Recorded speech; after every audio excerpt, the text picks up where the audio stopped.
everybody. Welcome to Away Games, a Chicago Cubs and baseball podcast hosted by two comedians who love the Cubs but live in New York. I'm one of them. I'm Adam Mamawala. And who are you? I'm Kevin McCaffrey. You're Adam Mr. Kiss Mamawala. Follow us on Twitter at Away Games Pod, on Instagram at Away Games Pod. Adam with a big tweet blowing up about kissing David Bote. Not a lot of people can say that, you know?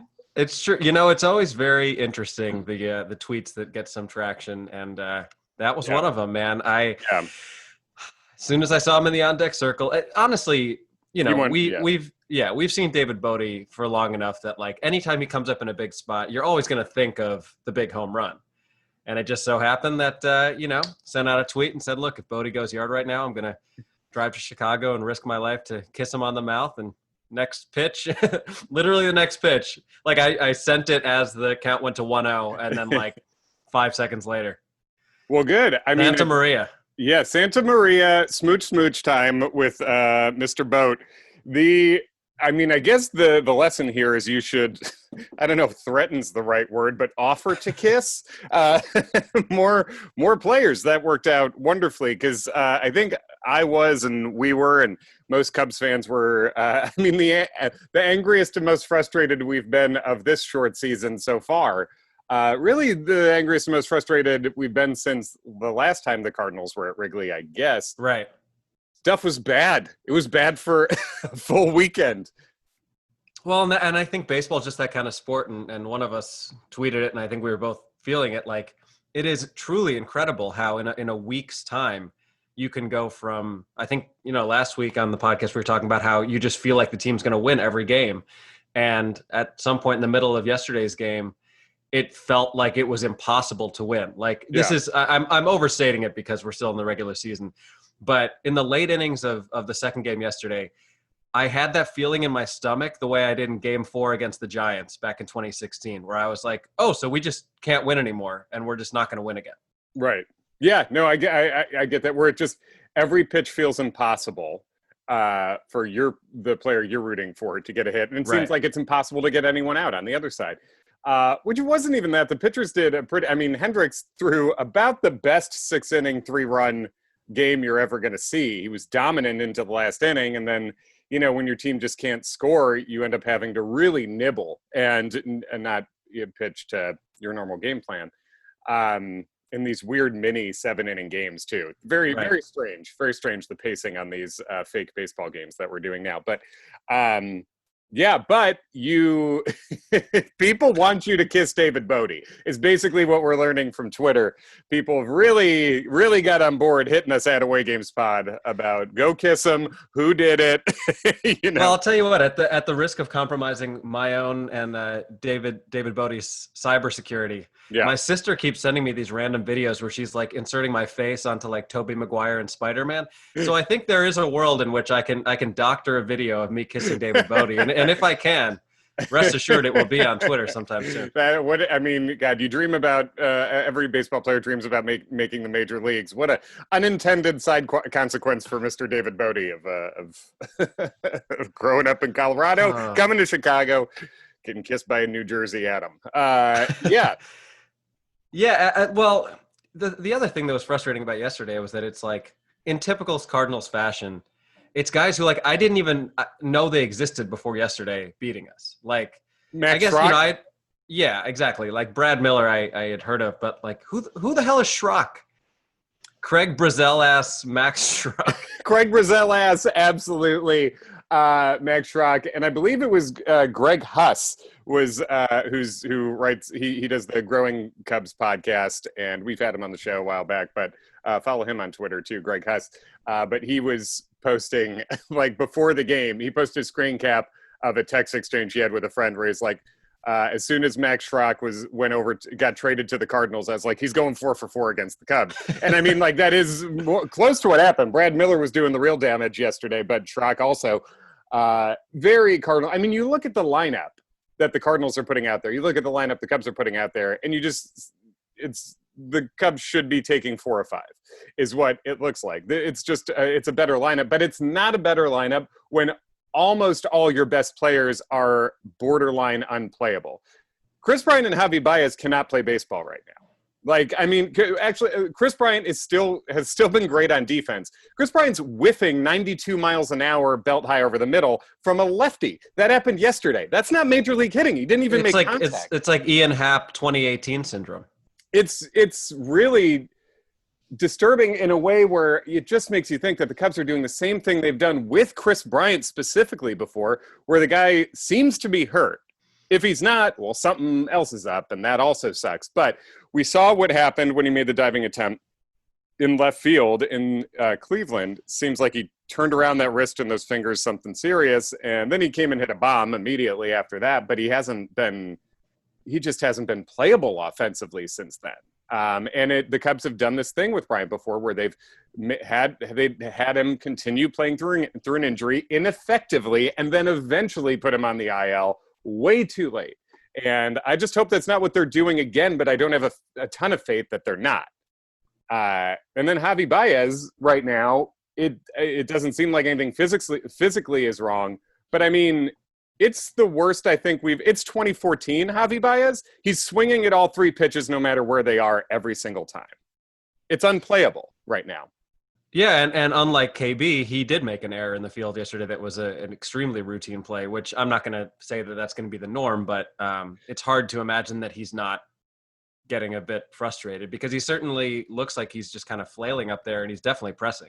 Yes, and I mean, he did not make a play on a ball in the Milwaukee series after I believe it went off either Brian or Bote's glove at third. I'm forgetting which one it was, but an extremely playable ball. He Baez then get under his glove, and that was the difference in a one-run game. So, I mean, Javi has taken it with him a little bit defensively lately, too. And, again, Ross did give him a day off. He came in to pinch hit against Hader in the ninth, but he gave him a day off, which it seems like he needs.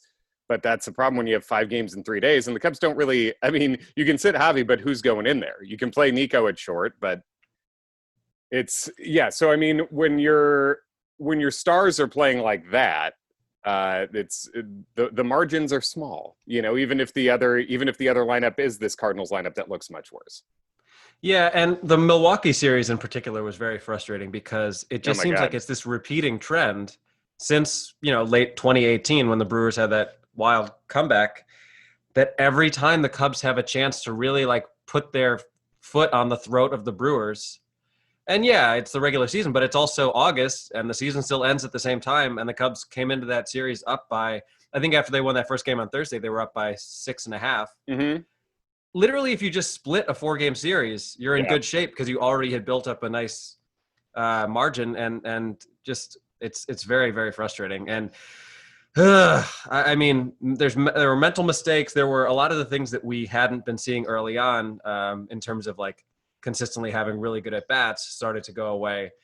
And man, it's felt like a different season. We're recording this Tuesday morning, and obviously last night with Bote was a huge boost, but I don't know, where do you land in terms of not being too high and not being too low? Do you think we're starting to see some of the flaws that this team has just a little later in the season, or what do you think? Yeah, well, I think we talked about one of the reasons the Cubs were playing as well as they were early in the season was obviously starting pitching that I think is good. The guys we know to be good are good.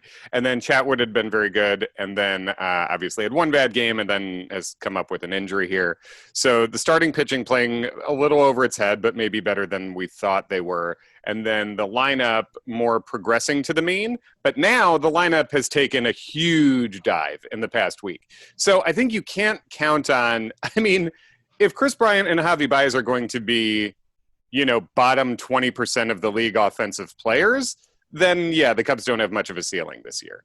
I don't think that can be the case. It would be tremendously weird if it was. So I don't think this is a true talent, whatever they were, 13-4 team or something. I don't think that's what we're looking at. It's probably a little closer to what it is right now, which 14-7 you love. You love that pace, Yeah, I mean, that's a 40-20 season if they play all 60 games. That's fine. And I think that might be closer that might be closer to what we're getting. If I had to put money on it, I think this is probably a high 30s win team, which what a weird phrase that is to be we're just hoping to hit 38 wins would be a great year for us. But I think, I think what we're seeing is if the Cubs full lineup is playing to their potential, and right now offensively, the only guys who really have are Ian Happ and Jason Kipnis and Anthony Rizzo, always, Rizzo's getting on base at a 430 clip, I feel like every game I'm seeing start, Chris Bryant strikeout, Anthony Rizzo walk, Rizzo gets stranded. Javi then swings at 3 pitches no matter what. This whole weekend has been Bryant strikeout, Rizzo walks, Javi swings at 3 balls and goes and sits down. So, I mean, that's very. And even when he doesn't walk, I mean, Rizzo led off the top of the 7th at Wrigley, by the way, with a double and didn't score. So, by the way, when we started a podcast called Away Games, did you ever think we'd be talking about a Cubs away game at Wrigley Field? No, but the last time there was one, it was 1908, which is a pretty good year. That is a good year. But I did not think we were going to get for up until the David Bote bomb. And thank God for the David Bote bomb. And thank God for the most boring save, the most boring one-run save against the Cardinals I've ever seen by Jeremy Jeffress. Fantastic. Was so beautiful. Just a few pitches, weak contact, and go sit down. Thank you, Jeremy Jeffress. Great signing. But before that Bote bomb, remember the Cubs were being no hit until Contreras hammered one to left field wall. The Cubs were being no hit after blowing a weekend full of 3-0 leads against the Brewers. And after losing earlier in that day to the Cardinals, they were being no hit by the Cardinals, who were the home team at Wrigley. That's arguably the worst regular season day of baseball in Cubs history.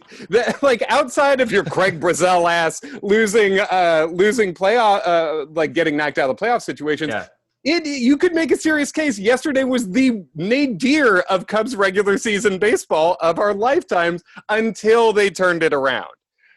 In an inning in which Schwarber bunted for an out with two strikes, and then Happ inexplicably bunted as the tying run coming to the plate. And these are things that I would like to know, and I have not seen yet, that were each of those guys making those bunt calls on their own? I can't imagine Ross is telling Schwarber to bunt.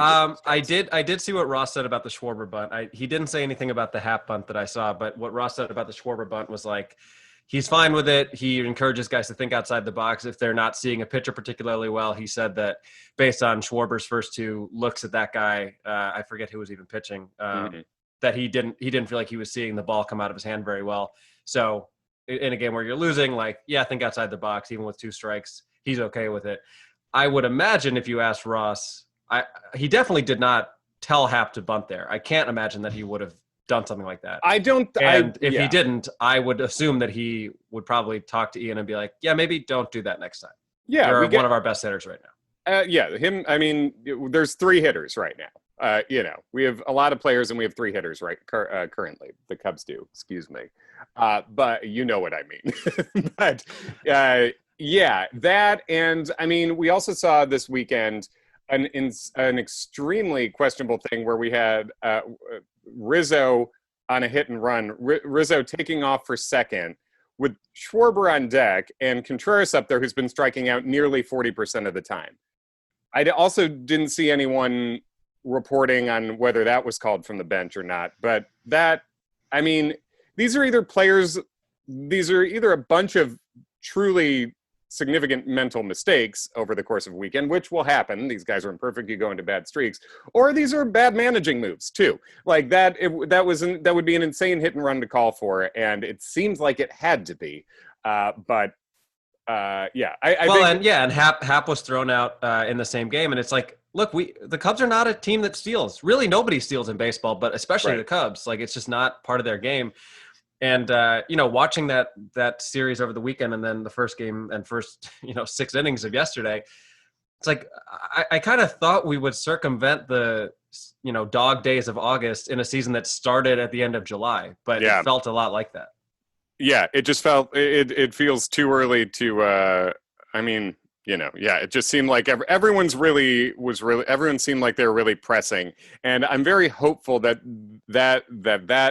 great. There's been 14 wins so far this season. By far the best one was the 14th. The one we're coming off of, that kind of going from hopeless to winning on your home field as the away team against your biggest rivals is so important, and such a big just such a big deal. So kudos to Contreras for hanging in there. Contreras, who you can put with Bryant and Baez in terms of the extreme slumps, but I have the most faith in Contreras coming out of it the most quickly. He seems to be changing his plan. He's taken a couple more walks lately. He's a guy who takes walks, and he just hasn't been this year. And he hammered that ball off the left field wall yesterday. So I'm a little more hopeful about him coming out of the slump a little more quickly.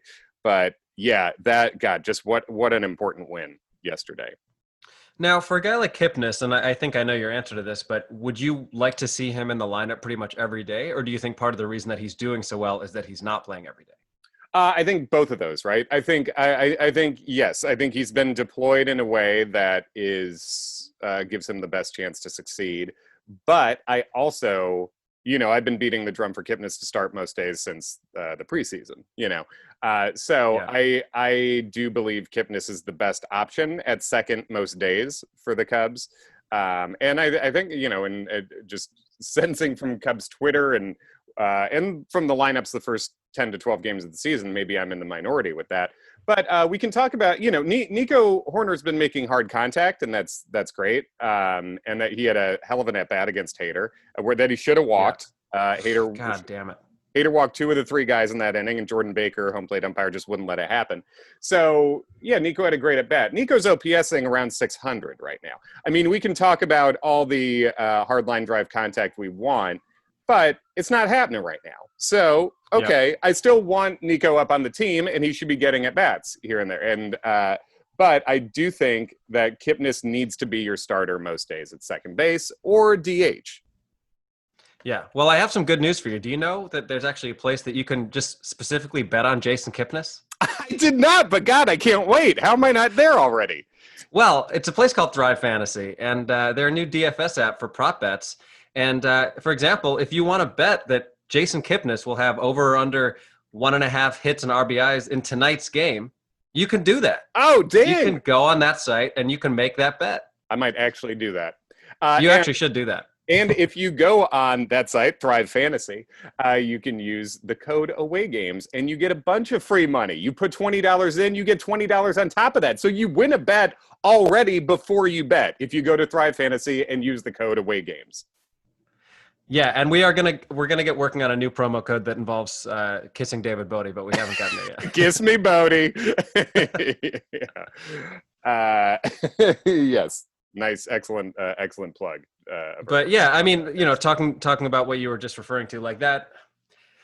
I try to, and I think you and I both try to not be the people that like only see one side of the umpiring, and like any call that goes against you, you remember that, but then you immediately forget the ones that help. Because in fairness, in that game on Sunday, Souza should have been struck out in the first inning, and the Brewers didn't get a call, and then he hits a 2-run double. So like it does work both ways. But when you're already up there against a guy as tough as Hader, working one of the best at bats of the season, probably. I mean, that's like a 14 pitch at bat that Hoerner had. That he also smoked a ball. It was not dissimilar from that Cardinals game last year. That like, I always wonder if that Bote hit drops in, like, does that whole series go differently? He hit it about as hard as you can hit it, and just to the wrong place. But yeah, I would rather see Kipnis in the lineup over Hoerner, and it doesn't seem like the defense is hugely different. I could be off on that. The range is definitely different. And then Kipnis had a play last night where he made a great play on a ball that was got to be like 110 off the bat, and then kind of threw it away. But I think, I think you're Kipnis is. I think Nico Hoerner's definitely your best defensive second baseman, and I still think Nico should be getting, I don't know, a third of the starts or something close to that. Maybe a touch under. But you figure you start Nico there against the lefties, fairly automatically, and then an occasional righty, and I'm fine with that. But Nico's also going to be your primary backup at shortstop too. And with Javi slumping like this, I'm fine with Nico taking a day at short too. But I mean, like, how many guys do you feel better about at the plate than Jason Kipnis right now? He's showing power. He's not going outside the zone. He'll take a walk, and he's just not. It seems like he's not afraid of anything. He's taking good. And a huge hit on Sunday, like really picking guys up, getting that bases loaded knock that Cubs gave up the lead like literally 2 minutes later. But yes. He's been really impressive, and we tweeted this, and I stand by it. Like Kipnis is exactly what we hoped we were getting in Descalso, and it just didn't pan out that way. So it's nice when one of those flyers actually works out. Absolutely. And I mean, what you hoped you were getting in Descalso to a T, right? I mean, it's a middle infielder who hits from the left side, and he also brings clubhouse presence that people like. If I'm sure people saw the viral in Cubs Twitter viral, at least, video of everyone dancing to Rizzo's great Intoxicated walk up music. And you could just tell Kipnis immediately fits in with everybody and seems to be a good leader in there. That's what, from what everyone says, Descalzo's like that too. But Kipnis, I mean, is everything you want so far and more. And every time I see him in the starting lineup, I'm happy about it. Yeah. If it's all right with you, I want to take a quick detour and circle back to closing this episode out with the Cubs to talk about Fernando Tatis Jr. and having to apologize for hitting a home run on a 3-0 pitch in a blowout. Yeah, let's talk about that, and then we'll do quick preview the upcoming games for the rest of the week for the Cubs. But, I mean, this feels like a thing that every baseball podcast and all baseball Twitter's talking about right now, and they should be. I've already started to see backlash to the backlash. Like, okay, enough about the Tatis stuff. Here's the thing. It seems like everyone's on the side that what happened was the Padres had a 7-run lead on the Rangers. The bases were loaded. Fernando Tatis, who leads the major leagues in home runs, is arguably the most exciting player in baseball, is a 3-0 count to Tatis, and he swung. And he hammered the ball over the right field wall on a line, hit a grand slam. Might have killed a cardboard cutout, honestly. Yes, exactly. They should. He beheaded someone. I've heard that like some teams are doing a thing, and this is a good idea. The Cubs are doing this. If a foul ball lands in your seat, whoever the season ticket holder is, they mail you the ball. And that's a cool thing. So whoever has the cardboard cutout that Tatis hit that liner into, someone from the organization should just come to their house and whip a ball at the side of their house as hard as they can to give them the full experience. Yeah, I love that. We've got bad news and good news. The bad news is your cardboard cutout was decapitated. Yes. The good news is here's this grand slam ball. Yes. So what happened was Tatis gets back to the dugout. The Rangers manager, Chris Woodward, is pissed that he had the audacity to swing at 3-0 and hit a grand slam against his team who was sucking ass. Jace Tingler, the San Diego Padres manager, then basically reprimands Tatis for hitting a grand slam, his own player, when what the Rangers did was then they threw at Manny Machado, the next hitter, who was not the guy who swung 3-0, which is still legal and not a problem. They threw at the next player who had nothing to do with it, and no one's talking about that. And by no one, I mean... That's some like Clint Hurdle-ass bullshit. It is, and fuck Chris Woodward, you whiny bitch. Just what a baby. And Gerbeau, the pitcher who I've never heard of, who threw at Machado on the next pitch, and then who looked down at his hand like a little fucking loser, just being like, oh, did that slip out? Like, if you're going to throw at the guy, own it. It is, and like as I said, I've already seen some of the backlash to the backlash, but here's the thing. It's not hack to talk about this because this is still happening in baseball. It's really frustrating, and it's like there's a difference between taking a hack on a 3-0 pitch. Like if Tatis had walked there and it's a 10-2 game and he steals second, that to me is much more annoying than swinging when you're at the plate and that's what your job is to swing and be a hitter. It's not fucking Little League. No. And Get over it. And in Little League, no one would have a problem with this, too. No one's a bigger baby than an old school baseball manager or player. Eric Hosmer was also talking about the biggest babies are the old school manager. Here's the thing. Fucking man up and play the game.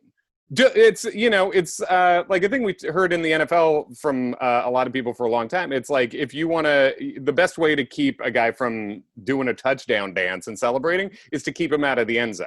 So if you don't, I mean, you should be thankful if Tatis is going to swing 3-0, you can't find the fucking strike zone. Don't go to 3-0. Don't go to 3-0 with the bases loaded on Tatis if you don't want him to swing. Like, I mean, you could have avoided this by being better or throwing a strike before this. It's just supremely stupid. And it seems like none of the worst people here are facing any repercussions. Tatis basically kind of apologized for it, and He did apologize. Yeah, so it's so dumb, and it's just I don't know. It's infuriating. I kind of wish he had done one of the classic, like, the apologies that you see on Twitter when somebody gets canceled, where they're like, I'm sorry if you were offended. Yes, and this is a time when that would have been fine. To say, I'm sorry if you're offended by me keeping on hitting home runs. I thought that's what we liked here. Amir Garrett tweeted, I don't follow unwritten rules. So that's fun. Amir Garrett's, I don't know if he follows written rules. Yeah, maybe not.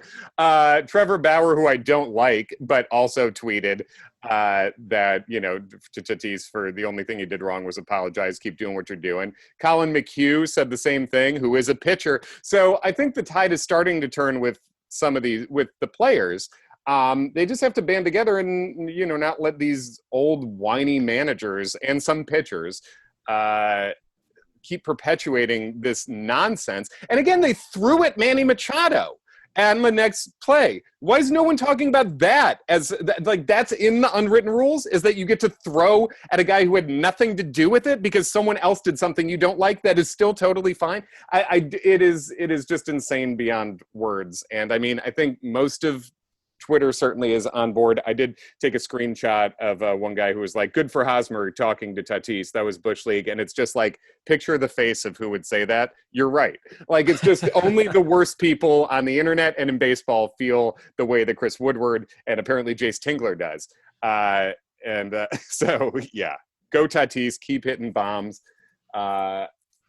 And I also, and maybe I'm trying to make something out of nothing. I don't feel like when a white player does that on a 3-0 pitch, as many people get upset about it. I really don't feel like it happens. Oh, I agree with that. I think that's absolutely true. I mean, that's like you were saying, Clint Hurdle-ass stuff before. Clint Hurdle, remember, mainly has problems with, I don't know, people who have something similar to Wilson Contreras and Javi Baez. It's something about that particular kind of guy seems to get under Clint Hurdle's skin. And it's always that coded, like, respect the game language, but it's like, we know what you're talking about. Yes, I think that's entirely fair. And here's a good example of it, honestly. And obviously there's plenty of Cubs fans who are assholes, like there are any other fans. Oh yeah, Tony Two Chains. Oh, it's funny. It's a good time. Javi Baez. It's too flashy. Yeah, that's true. Because Anthony Rizzo is a guy who plays the game in a similar way. I mean, to what you think of as the way Javi Baez plays. He plays with flash. He's busting out the hand sanitizer at first base. It's magic slide. The Tony Two Chains wearing the 2 chains around. All the dancing to his intro music. And by the way, when people say, "Oh, it's a good time," it's Anthony Rizzo. They're right. It is a good time. Mm-hmm. It's great. It's fun. That is full stop. It's also fun when Javi Baez and Wilson Contreras and Fernando Tatis do that. And Tatis, by the way, did not pimp that homer at all. It's kind of hard to even have time to pimp it when it leaves the ballpark in 0.2 seconds. Both homers he hit yesterday. I mean, especially look at the first one. He pulled to left center field. It looks like a mirage. It looks like a visual It's trick. Like a single that just never drops. Yeah. It's bananas. And it's really the Padres. I saw a PFT commenter post that like he was offended that Fernando Tatis, as a normal baseball fan, he was offended that Fernando Tatis reminded him that the Padres are a team last night. And it's like, he's bringing attention to a new market that like people don't think about a lot. And it makes me, I've got the MLB TV package. I was watching that live last night, and the whole reason I turned on the San Diego-Texas game was because I wanted to see Fernando Tatis hit. And then I turned it on, and he hit a grand slam, and all that bullshit happened immediately, and I was watching it live. He's making me watch more baseball. And if you let him just be him, you've been given the gift of Tatis. Enjoy it, and don't trade it for James Shields, or anything else. God bless James Shields, but Yes. it's not his fault. But you know what? But if you'd rather have Fernando Tatis or a guy who gave up Bartolo Colon's only home run, you'd probably rather have Tatis. I guess, yeah. And so let's enjoy it. Although, as we were talking about before, God, could you imagine the White Sox if they did not trade Marcus Semien for Jeff Samardzija and Tatis for James Shields? Tim Anderson, the batting champ, would be their third best shortstop. It's insane. So. Before we wrap this up, I have a trivia question for you. As you may know, I have a borderline photographic memory for dates. Can you tell me what you and I were doing with our buddy Ken Schultz exactly 6 years ago today, August 18th, 2014? I believe I can, but not because I have a photographic memory for dates, but because Facebook does, and I dropped a memory on my ass. So this was 6 years ago today. We were in the upper deck at Citi Field. Mm-hmm. We were on TV. And it said, what Facebook told me, it was my first tagged photo with Adam Mamawala. Hey. Was 6 years ago. And yeah, we're on TV, and I called someone shot. We were sitting in the second deck in left field, and the Cubs, if you remember 2014, the Cubs were not good. And I said, sitting here, the only Cub who can get it up here is probably Baez, who was new at the time. And Baez got it, a row away from us? It was very close. He had been up for like a couple weeks because I think he came up in early August in that Rocky series. So, yeah, he hit. The Cubs YouTube channel put out a video of like just a bunch of rookie year home runs. It was pretty great. And I found that clip, and you can clearly see us like looking down a couple rows. So I'll try to pull that clip and throw it up there at some point. Nice. Yeah. Javi got it almost right to us. A solid 440-foot bomb. That was great. Yeah. And that was around the time that you started getting like really excited about what that team could be. And since then, they've not sucked. They've sucked in spurts. They'll go through times where they suck. But it's been the greatest era in modern Cubs history, and that's all we could hope for when we were looking at the prospects that the Cubs had at that time. Yeah. So it's been a good run, and hopefully it keeps being a good run. And that run, normally we release these episodes on Wednesday. We're going to drop this on Tuesday since we're recording it now. And that's everything we're talking about is fresh. But man, a good opportunity to be real happy or real sad, depending on this upcoming week of games. You know who we're playing? I know we're playing the Cardinals another few times, and then the White Sox. So Cardinals and White Sox, if you had to rank the teams that give you the most angst to play against, those are two pretty high on the list, but I'm looking forward to it. We've got the one game against the Cardinals tonight, Tuesday, and then the weird 7-inning doubleheader again on Wednesday. Then White Sox, and then against the surprising Detroit Tigers, who just called up basically all their top prospects, which is fun. And speaking of prospects, I would like to give a congratulations to Tyson Miller for making the major leagues at Tyson_Miller07 on Twitter. I've rarely seen a guy get called up to the bigs and have more teammates more excited about it. Yeah. If you're following social media, Tyson Miller seems to be a guy everybody likes. He's funny on Twitter. You should follow him. Apparently, he and Justin Steele are roommates, so that's a pretty fun roommate duo. Friend of the pod, Justin Steele. So yeah, congrats. Any friend of a friend of the pod is a friend of the pod. I think that's undeniable. Yeah. So that's, and hopefully Steele gets his chance soon. I know he was up for a little bit as a phantom big leaguer, as they call him, but I'm sure he will get his chance sooner than later. I hope so. I would love to see Steele up as 29th man on Wednesday or something. I mean, in terms of the guys who can stretch out and start, you've got Justin Steele and Corey Abbott, and that's really the Cubs DFA'd Jarrell Cotton, who I guess would have been another guy you'd think of like that, and Adbert Alzolay took a ball off the forearm, so he's not available at the moment. I mean, unfortunately, I feel like Jarrell Cotton is the summer camp version of Brian Mattis. Like one appearance, just kind of gets knocked around, and then that's the last you see of him.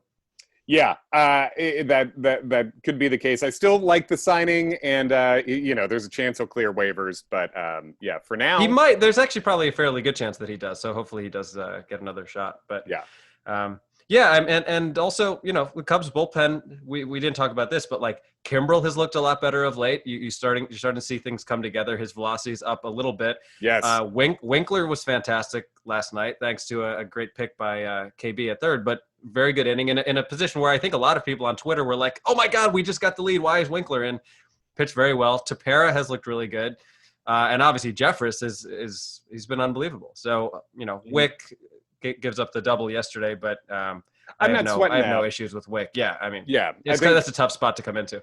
It is, and I think everything you just said there is right, and it's like you don't want to get too excited about Kimbrel too fast, but the velocity seems up, and we're seeing more swings at breaking balls, and it seems like maybe he's starting to feel it again a little bit. He touched 98 a couple times, which is where you want him. So if you can get him right, then you start shaping a bullpen into a real bullpen, which would be exciting. Yeah. So yeah. Yeah. You got anything else? No, that's it for that's all I got for the moment. But let's go win this series at home and away against the Cardinals at Wrigley.